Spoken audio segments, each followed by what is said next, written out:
newborn session prep and FYIs.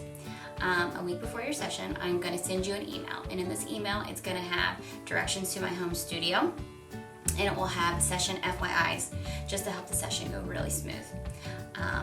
But first of your session FYIs is to keep the baby awake before your session.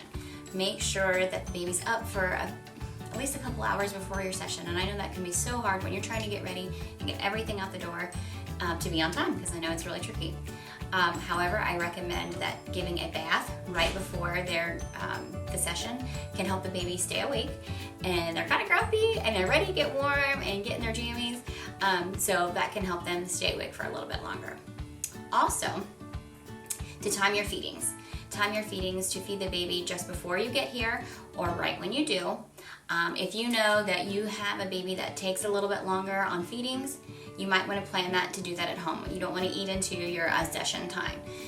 Or if you have a super gassy baby, just try to pre-plan.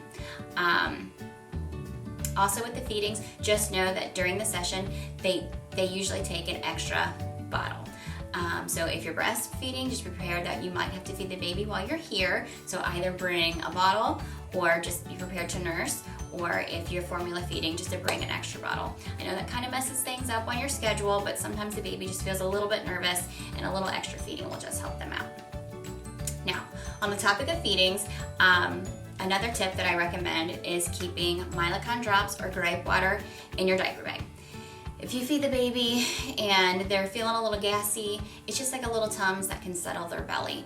Honestly, gas can make or break a session, so it's very important that we kind of expel that and take care of that. And if you're nervous, please talk to your doctor about it, but my kids lived on it. Another tip is to make sure you bring your child dressed in an outfit that can easily be removed. Nothing that's really tugging over the head. Something that maybe you can like zip and they come right out. Just think about that, because you don't want to get them all grumpy pulling something over their head. And my last tip is, even if you're not planning on giving your child a pacifier, it's something nice to have in your diaper bag in case the baby is feeling very anxious and they're needing to self-soothe and we're not getting it, patting and, shushing and stuff. Sometimes that can make or break your session as well. Even if you're not intending to use one, it's just nice to have one in your bag, just in case.